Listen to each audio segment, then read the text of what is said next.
Hey, what's up? Andrew Kramer here with VideoCopilot.net, and welcome to a very exciting tutorial.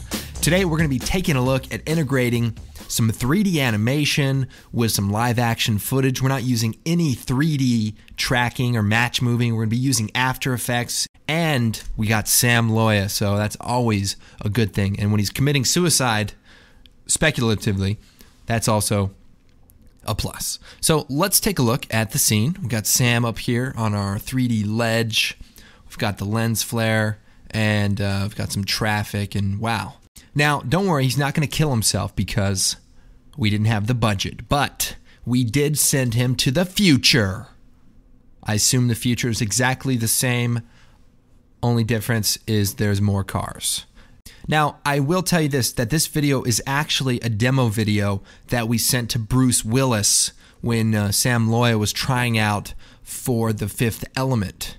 And he was going to be the supreme being, or the fifth element, but he didn't want to dye his hair orange, and so there's a whole dispute.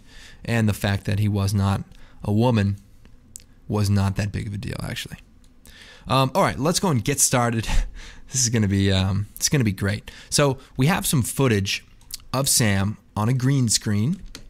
Bam! Look at this. Got some money over here in the corner. That's how much we paid Sam. It was like $5 plus $2. So what we have here is a camera on a dolly, and we're sort of flying over the top of Sam. We've got a track marker there. Now on the website, we have a little behind the scenes video where I take this shovel and I beat Sam to death. But you can also see the other equipment that we used, like this crane and the tripod, and it's also on this dolly, and that's the shot that you end up with. So you can check that out. Go to the website, the blog, and we have the blog show, and there's a couple episodes there. You can check out, close that down. All right, so this is what we're working with. So let's take that footage, drop it onto a new comp, and the first thing we'll do is we'll key out everything else. So we'll choose Effect, Keying, Key Light, and we'll take the screen color, and we'll click in here. You can hold Control so that it'll sort of sample a range of like 5 pixels.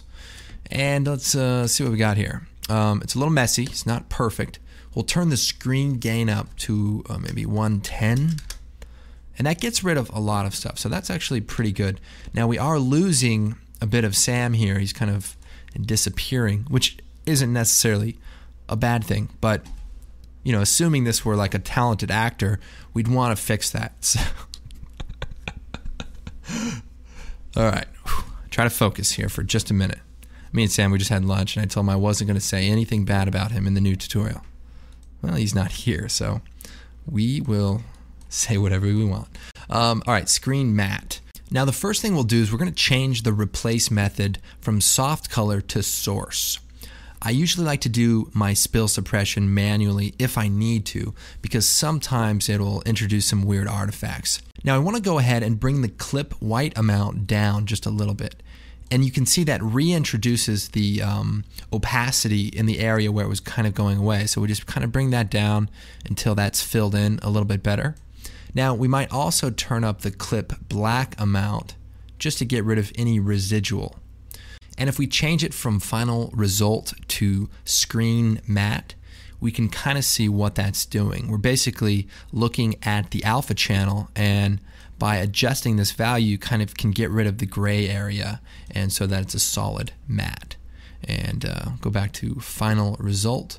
I like to have a little bit of information on what's going on. Sometimes I don't know, but in this case, I clearly don't. Now we want to screen pre-blur it, so we'll make it like 1, and that'll just soften the edges a bit. Now we can also play around with the screen balance. If we look here closely, it looks pretty good. We're actually at 50, but if you move this around, you can kind of go in between the original edge and, you know, something that's a little bit more extreme. So it helps sometimes to adjust this when you actually have your background so that you kind of blend it. The thing is, Key Light is actually doing a lot of stuff behind the scenes, and this is a nice way to sort of blend between those. This is looking pretty good. I'm not worried about the little bit of green suppression because, we can take care of that a little bit later. But we do need to get rid of all this junk. What we can do is take the pen tool and maybe we'll start about here. And we basically want to mask Sam out. So we could take everything out, or we could take Sam out and reverse it. So we'll just create a shape around there so everything kind of goes away. We could hit M, set a keyframe for the path, and then we'll just modify it as the shot goes on. And this doesn't have to be perfect because the king did a pretty good job of getting rid of most everything. So we just want to make sure to fill it in. You can also set the mask to none so that while you're working, you can actually see what's going on a little bit better.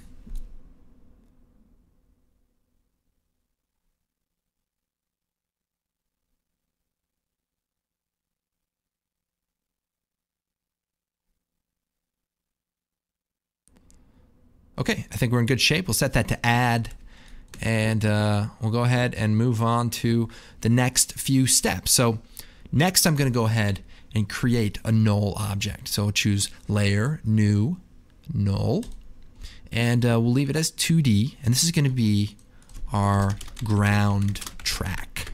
So hit Return to rename layers. Okay, so we want to track the shot. So I'm going to go to the beginning of the shot here. We'll select our footage. We'll choose a window, tracker, and then we'll click Track Motion. Now, we could track the rotation, but for this case, I'm just going to go ahead and track the position since there isn't really much rotation. So in this case, I don't need to. We'll go ahead to the corner of the dolly here, and then we'll just click on this Track Forward button, and bam, we're motion tracking. Now, we're going to lose it here. It's going to go out of the frame. So we'll track it a little bit more. And then I'm going to move the tracker up to this other point. So I want to maintain that position, but I'm going to look at another source for the tracking. Now to do this, we just hold down Alt and then move the tracker. You have to hold down Alt.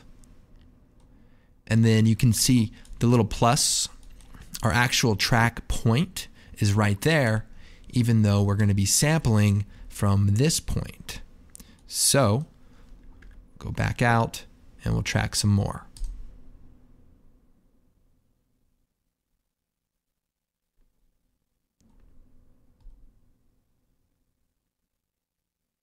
Okay, when it's done, we'll edit target, make sure we have that null selected, we'll hit OK, and apply. And yes. So now what we have is a null object that's going to stay linked to that position. Very nice.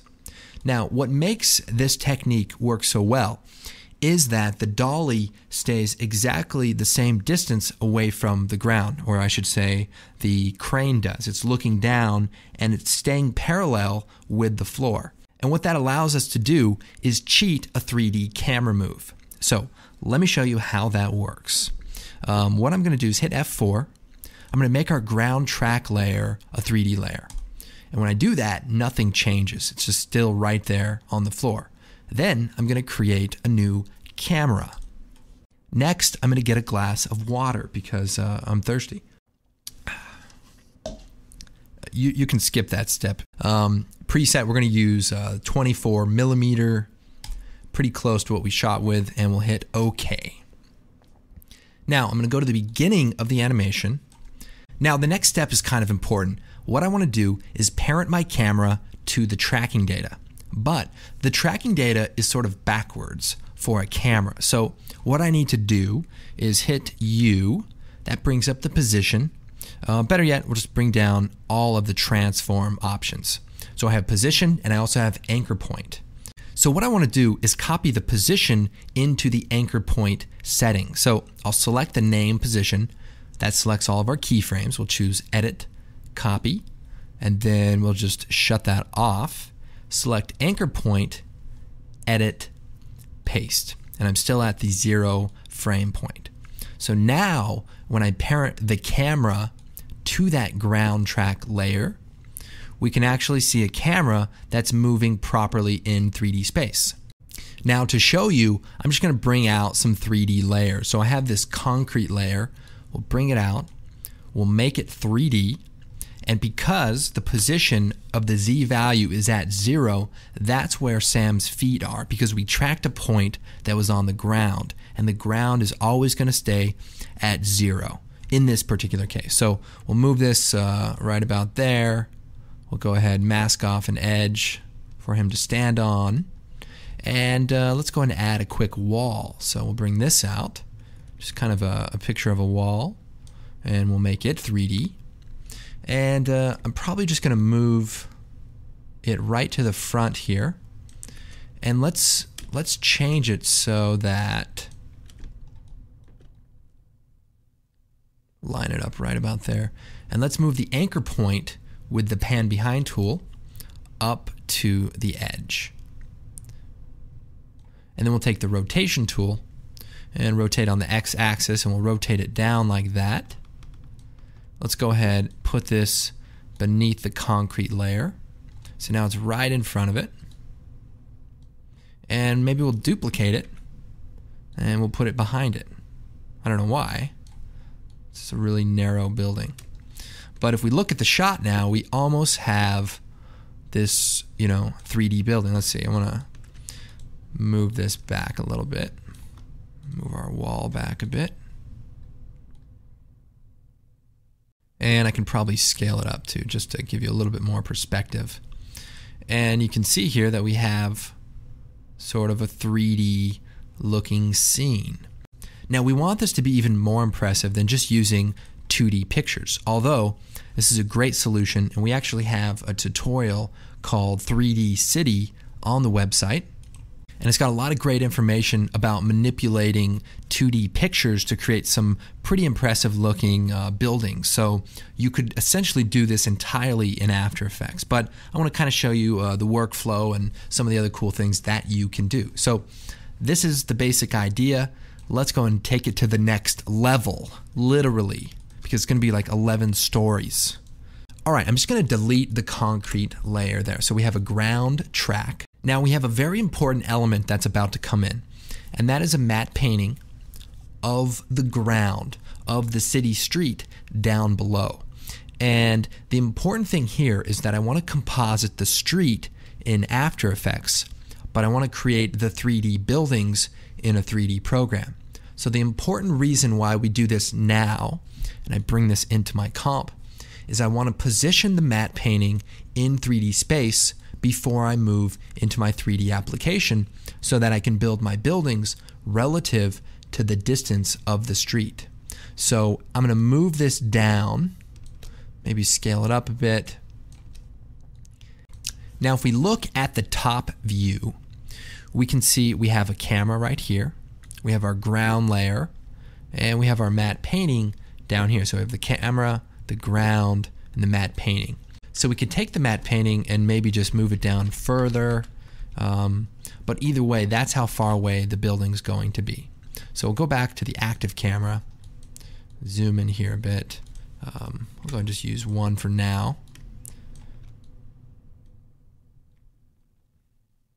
Now before we jump into the 3D stuff, let's come over here to Photoshop and take a look at the matte painting and the workflow there. So basically, I started out with a picture, and I positioned it so that it was kind of a straight, more easy to work with image. And slowly I began to paint out some of the cars. So, you just start using the clone tool, and you basically just want to start removing stuff. And you can do that by taking the clone tool and you basically zoom in, you sample part of the street that's unaffected, hold down Alt, click, and then we just come over here to the car and we sort of just kind of paint it out. And, it just takes time, And by the end of it, you have something like this, and then you can copy that, extend it, you kind of paint these little grates in different places so it looks like there's a lot going on. But ultimately, we want it to be a flat area. And we can always add like mailboxes and street lights and a bunch of other stuff. But in this case, I just kind of try to keep it simple. Okay, back inside of After Effects, I want to export my camera and my track layer and my matte painting down at the bottom into a 3D program for reference. So we're going to be using a very cool script that we can find online. Search for AE3D, and it's an amazing little script, and you basically download it, and we're going to load it up into After Effects, and it allows you to export your data to various 3D programs. Now, there are other ways to export your data from After Effects to 3D programs. So you can always search for AE to, Cinema 4D, or AE to, DAZ 3D Deluxe 2001, or whatever program is out there. So very good. And Blender also has a really cool one too. So there's plenty of 3D tools out there. This one just happens to be very useful and uses 3D Max, which we'll be sort of taking a look at. So I'm going to choose File, Script, Run Script. We're going to go ahead and open it, and it creates some cool options. And what I'm going to do is choose 3D Max. I'm going to go into the options, and we're going to set the scale to 1 to 10. We'll close that. And I want to select all of the important things. I'm going to take the camera, the ground track, and the matte painting. And those are the 3 things that I'm going to need. So we'll choose Export here. Takes a moment, and it's done. So then we're going to jump over here into 3D Studio Max.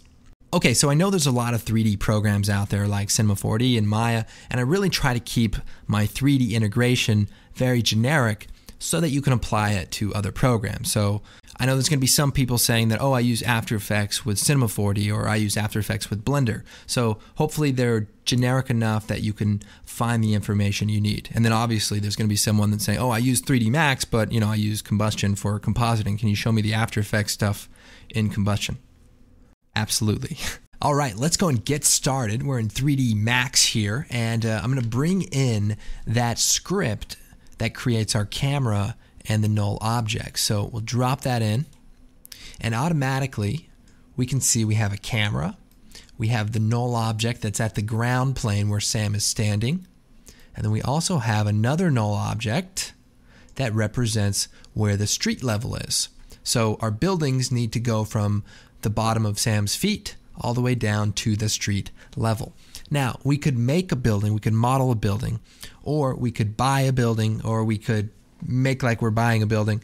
But what I did is actually designed a single level of a building that we're going to use for this tutorial. So we'll bring that in. It should be part of the download as well. And let's see, we'll take a quick look at it. It's basically a two-sided building. Let's go edged faces there.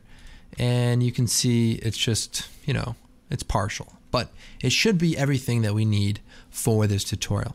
So we'll select the building really quick. Come over here. We're going to affect the pivot center to the object. Then we'll uncheck Affect Pivot. And then we're going to move the building. So right click, and we're going to move it over here. And let's change the perspective to look through the camera. So now if we move forward to the end here, we can see our building. I'm going to go ahead, move it up here, maybe slide it over. Now if we look at the After Effects project, at the end of the animation we can see Sam's feet are just at the edge. So we want to try to match that. So if I move the building back just a bit, something like that should be good. So we can kind of look at the animation. Pretty good. Now we'll zoom in here. The top of the building is lined up with that null object. So that's the ground level. But I also want to go ahead and duplicate our building. But before we do that, let's go ahead and add some textures and make it look, halfway decent. So we'll hit P, select the building, and let's rotate around to the front here. And what I want to do is go over here to the Modify, and we're in the Editable Poly mode. So I'll go ahead and take the face selector, hit Control A, which selects all of the faces, and then we want to come down here to the bottom where we have Set ID. And this is basically a way to say, this is a wall, this is a glass window, this is a pillar. It allows you to select faces and designate them in a certain way. So we're going to set the ID to 1, which is already set. but I also want to give an ID for the windows. So we'll show the edged faces, and we'll control click on all of these window faces.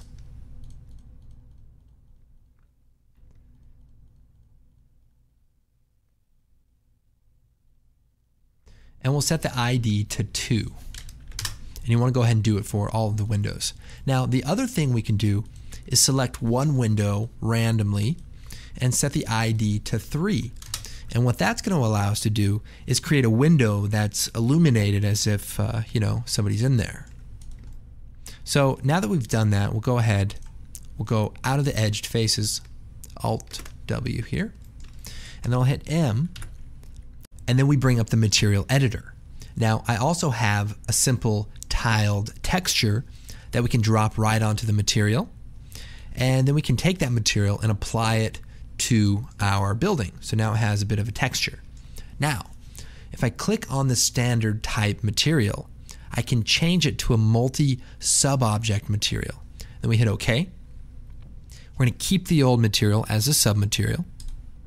And then what we can do is, now that we have the IDs set up, we can go into the second slot, click on that material, change the color to maybe, a dark color, maybe add some reflectivity, maybe a little specularity. Doesn't really matter for now. And for the third slot, we'll go in there, we'll turn on the self-illumination, and just give it a little bit of a warm glow. We'll hit OK.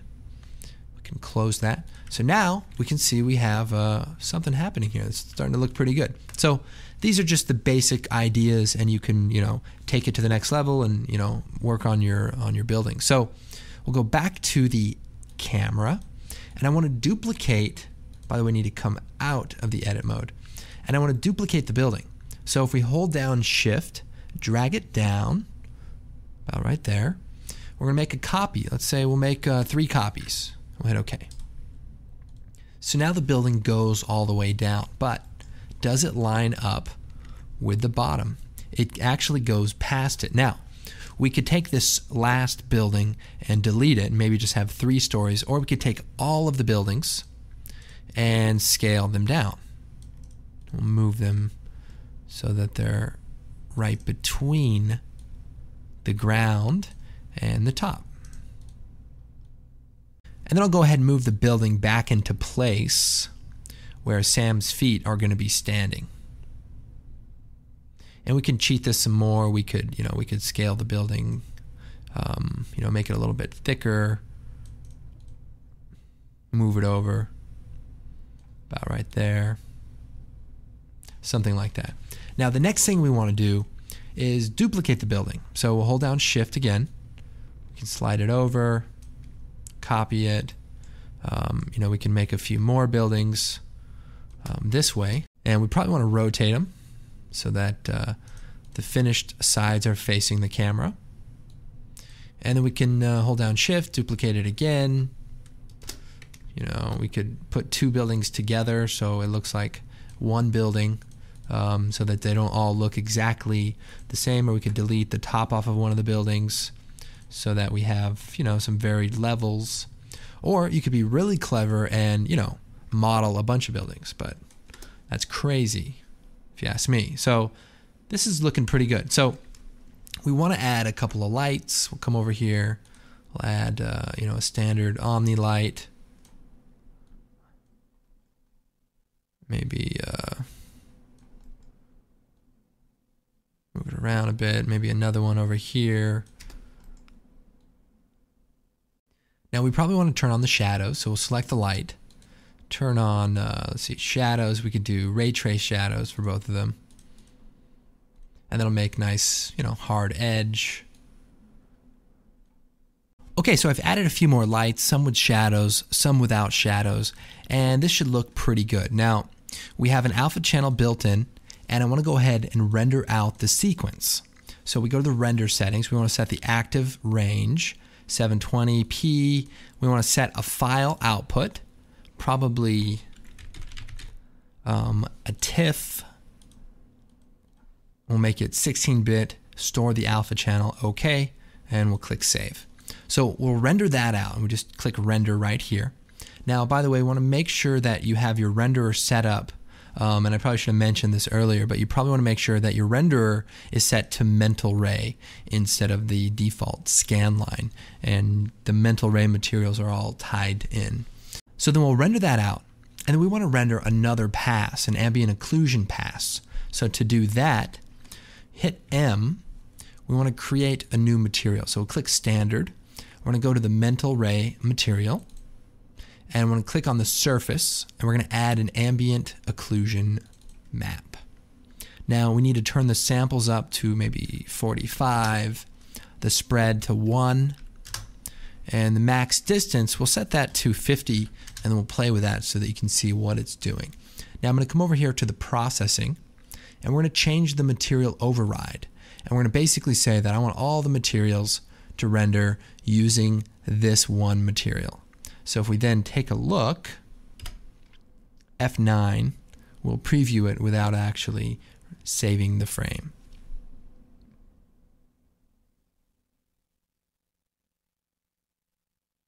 So here we can see sort of a nice ambient occlusion pass where as the model gets closer to the edges, we get a little bit of shading, and it just helps create contact at the places where the mesh kind of comes together.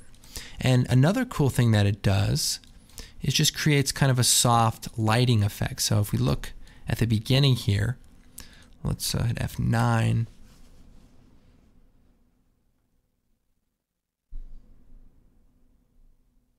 You can see that we have a little bit of soft shadows happening. So that's really nice. Now we can turn up the max distance, or we could turn it down to say 10.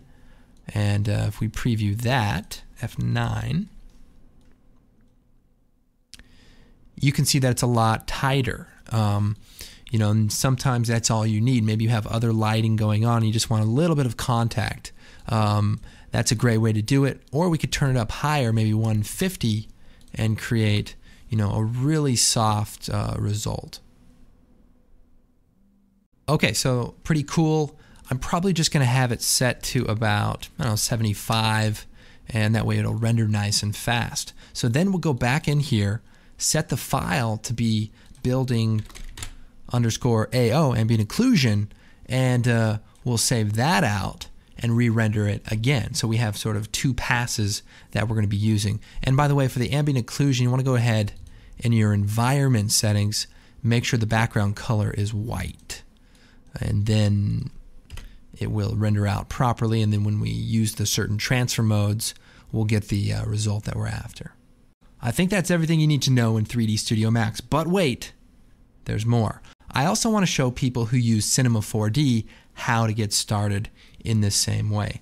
Now, I was able to find a cool script by Paul Tursley that actually allows you to export your After Effects stuff to Cinema 4D. So check this out. You can download it. You can do a quick search for AE to Cinema 4D and find the information for that. So once in Cinema 4D, we can go ahead, take that building model. I left it in a format that will be universal with most 3D apps. So we just bring it in there and we say, okay, there it is. It's on its side. So we'll want to rotate that. And another thing I want to do is it comes in with some weird smoothing. So we'll go over here to this tab and we'll set the angle down to 0. And that way it'll just be flat. And that's what we want. So kind of just walk through the same things that we just did in 3D Max, and we'll take a look at them here. So we can create a couple new materials. I can take this concrete texture, drop it into the texture slot, and we can just apply that to everything. And then for the windows, let's see, we can do the edit mode here and then click on the faces. I think hold down shift, or let's see, shift, and we'll create a new material. We'll just make it black, and we'll drop that on there. And it kills our other material, but it's actually still there. So we'll go back to the object selecting, and we'll do a quick render. And you know, that's the basic idea. We could copy paste it. So we basically just select it, Control C, Control V, and we can make multiple levels.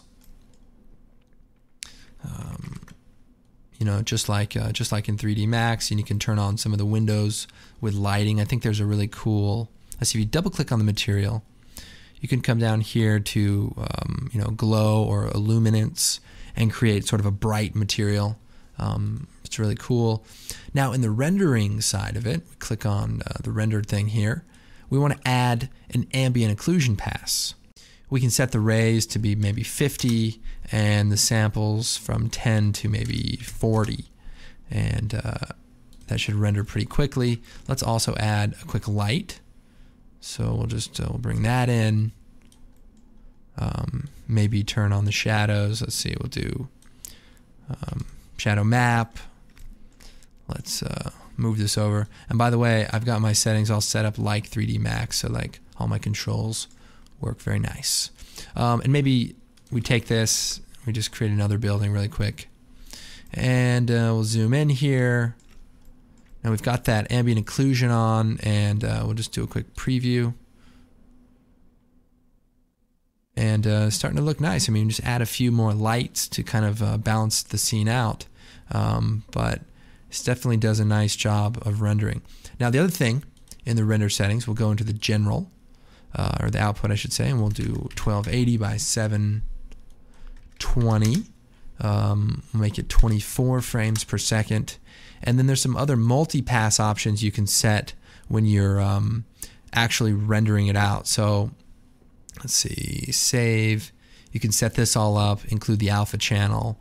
And for the multi-pass stuff that will come out in that format, and then the compositing project, you can set it up for After Effects, and it'll include all of the levels and everything already put together. So I won't get into that, but only because it does such a good job that I would just make it worse. But that's the bottom line. Control R. I'm getting a lot more familiar with Cinema 4D, and I've been, I gotta say, I've been digging it. I've been able to think about what I want to do, and for the most part, I've been able to pull it off, you know, relatively quickly. So that's always a good thing. All right, so we're back in After Effects, and I'm excited because we've done all this work and we haven't seen anything yet. So finally, we have some stuff to composite, and I've imported our 3 sequences. I've interpreted the settings so that they come in at 24 frames per second, and we'll hit OK. And that matches our footage. So we have our building. We'll bring that out above our matte painting. And look at this. Sam is on a building. It's great. And we have the ambient occlusion pass. We could bring that out. We could set the transfer mode to multiply. And it may be hard to see. And in fact, what I should do is take our 2 passes and pre-compose them. So we'll choose Layer, Pre-compose, and we'll call this the building composite. Okay, and then we'll double click on it. And let's do some work here. So first, we'll take our building and let's turn the brightness up a bit with a curves adjustment. So we'll add that curves, punch it up a bit here. And that ambient occlusion really gives us some nice detail around the edges. So now the other thing I want to do is add our alpha back in, because with that ambient occlusion pass, we no longer have an alpha channel. So if we take our building footage, duplicate it, Control D, put it on top, and see it does have an alpha channel. It has transparency built in. And what I'll do is set that building to the mode of stencil alpha. And what that does is basically cuts everything beneath it out of the picture. So pretty simple and pretty nice. Now, one thing that can come up is we can start to see a little bit of a white edge around our alpha. And what we can do is just create a black solid, put it at the bottom, and what that will do is basically get rid of that white blending with the empty pixels. And it's basically the ambient occlusion pass by itself is white. And what it'll do is counteract the ambient occlusion white from fringing over that edge. So you can kind of see the difference there. And our alpha channel is intact. So we have our building composite. We'll close that. And now we're back in our main comp. Now, I probably want to, color correct this a little bit. So we'll go to the curves. Maybe we'll go for, something a little darker. Now, I may want to add some shadows to Sam, and maybe color correct him also for that matter. So let's just add a quick curves adjustment with a tint adjustment. Right there at the bottom, I think it's cut off there, but quick tint, maybe, 40%. We'll put it above the curves. And we just want to add a little contrast and try to match our scene a little bit. Now we'll go to the red channel and bring the red down a bit. And maybe to the blue channel. Just punch it up a bit. Just try to match it as best you can. Also, we want it to be a bit darker.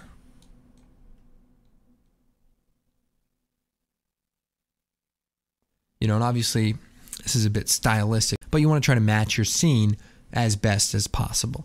Now, I also want to add some shadows to our ledge here. So let me show you how we would do that. Let's create a black solid. We'll put it below the SAM footage, hit F4, make it a 3D layer. And basically what we want to do is overlap it with the ledge. We'll shut it off. And we're just going to create a shape around the ledge.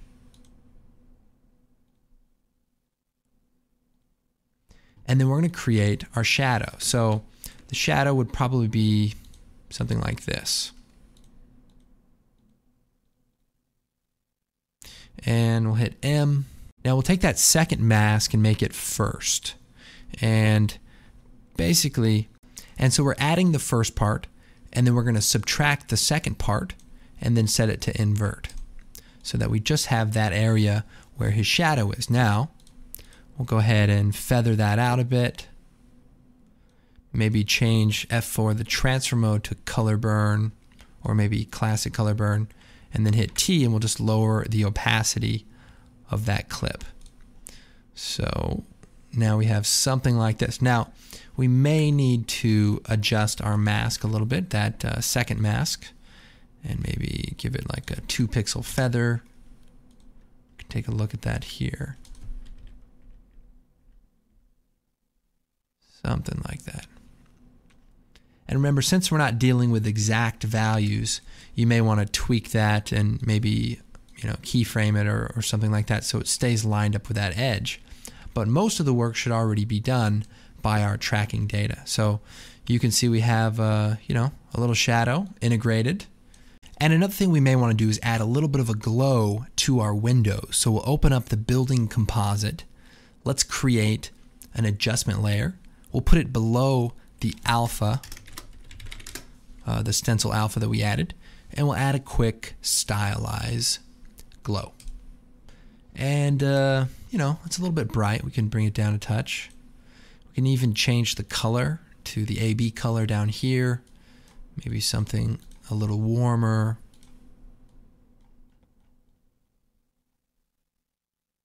Something like that. So we'll go back to our comp here. Okay, so now I want to start working on the traffic down below. So let's pre-compose our matte painting. We'll choose Layer, Pre-compose, and we'll call this, Street. We'll move, we'll leave all the attributes. We'll hit OK. So when we double click on it, it'll be the original size of the comp. Now, if we go into the comp settings, remember, our street wasn't quite long enough. So let's turn this up to maybe 2800.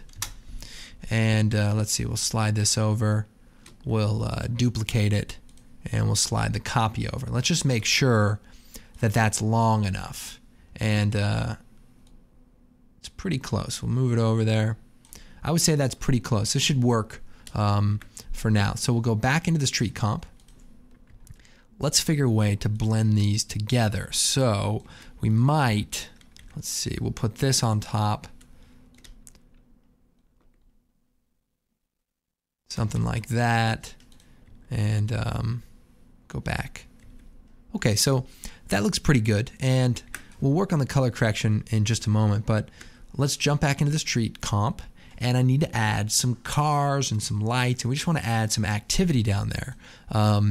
If anyone came to the presentation in LA, there's this idea I had for this collection of pre-keyed hobos that you could composite into the shot. You know, they're walking around, maybe they have a little fire. It's a pretty good idea. So think about that. What I actually have now is some cars that were created, you know, in Photoshop. Got little optical flares on there that I rendered out of After Effects, and we got some lighting that are part of this project, so you can check those out and build your own. Now, what I'm going to do is bring these cars out. So we'll just bring out all the cars right on top. Now, they're perfectly sized because they come from this image, and we just want to move the traffic around. So we'll just randomly sort of put the cars in different places. Now, you could even render out a particle system that randomly, you know, varied the speed and, you know, had the cars driving all around. You can even maybe add some optical flares to flicker the lights or, you know, whatever.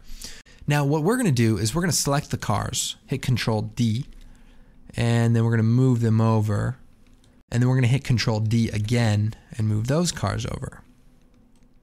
So we're sort of manually adding a bunch of traffic. And then what we can do is we can create a null object, take all the cars, parent them to the null object, and then we can just sort of animate this null object. So we'll hit P, we'll go to the beginning here, we'll hit P, set a keyframe for the position, we'll move forward, and then we'll just, you know, slide the traffic. So, you know, you want to play with that to get the speed right. You don't want them to be too fast, you don't want them to be too slow. But then what you can do is, you know, duplicate more of the cars, slide those over so that when the cars in front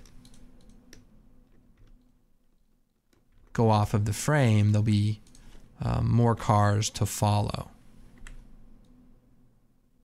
And then to really make it look good, you want to go into, you know, variable individual cars and keyframe the position as well. And now there's expressions and other things that you could do, but I figured this would be the simplest way to demonstrate this for the tutorial. So what I've done is I've just self-animated a few of the cars so that there's a little bit of randomness going on. So like this car is a little bit faster.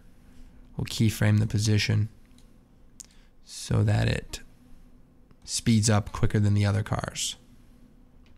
But, you know, there's expressions and other things you can do, but this is just the simplest, easy manual way to do it for the tutorial. So excuse me for being lazy. Okay, so we look at this. We have the mighty traffic down beneath. We probably want to add some color correction. So play with that a little bit there. Maybe, you know, just slide this around. Now, you probably want to make it pretty dark since it's so far away and it's nighttime, but, you know, this is where you can also just take a little bit of, you know, creative license and just make it look however you want it to look. And, you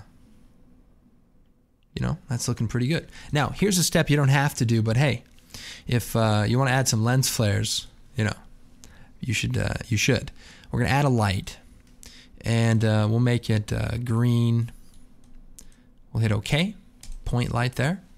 And we can't quite see it, but it is affecting our ground layer. So we'll take our matte painting, hit AA, turn the accept lights to off, and that way it won't be affected. Then we'll take our light, hit P, and we're going to set the Z position to 0.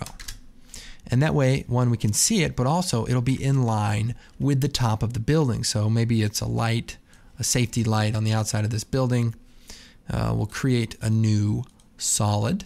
This will be our optical flares layer. We're going to be using a plugin by Video Copilot called Optical Flares. We'll click on that, and we'll go into the options here. Now, we could use this preset, or we could come over here to the preset browser, and we've got a cool one in here called I don't know, the 50mm prime is pretty nice. Maybe the Sanker 16. Let's try this one out. We'll hit OK. We'll set the position mode to track lights, and guess what? That's about it. All we have to do, we can either change the render mode to on transparent or just change the mode here to screen. Now I'm thinking that light is a little green, so let's hit AA. We'll bring the saturation out of the light a bit.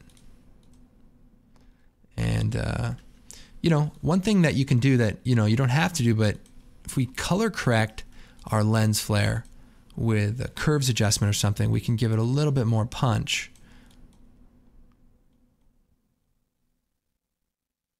You know, and maybe even add a touch of flicker, maybe, you know, 35, and just turn that up a little bit so that the light just has a little bit of life there to it. We can take a look. You know, we could duplicate the light, and, you know, we could add, you know, another light maybe on the building across the way. I mean, this is just insane. Like, why do you need these lens flares? They're unnecessary. They look cool, that's why. You know, we could go in here, we could play around with some of the other presets, like this JJ one's really cool. You know, tons of elements, lots of stuff going on. We'll hit OK. Now this one's a bit bright, so let's bring the brightness down a touch. You know, this is the part where you can start having fun and just experiment with some different colors and some different looks. It's a lot of fun. I think that's it. I think we've covered a lot of things. Now, obviously, we have the 3D cars flying in the other example, and all you need to do there is just move some of the cars in Z space inside of the main comp that includes the camera, and then you actually have cars flying around. And of course, be sure to visit the website. We've got cool stuff happening on the blog, lots of cool activity in the forum. And if you want to help support the site and add some cool lens flares, we also have a great plugin, Optical Flares, and you know, there's just a lot of cool presets and just a lot of cool uses for that plugin. And not only that, but we have some other cool tools like Action Essentials 2 for adding some explosions and blood and all that other amazing stuff. So anyway, my name is Andrew Kramer. My commercial's done. The tutorial's done. I'm going to get some dinner, but I got to tell you, this has been a blast. I love doing these really in-depth, you know, thorough tutorials. So Andrew Kramer here. We'll talk to you later.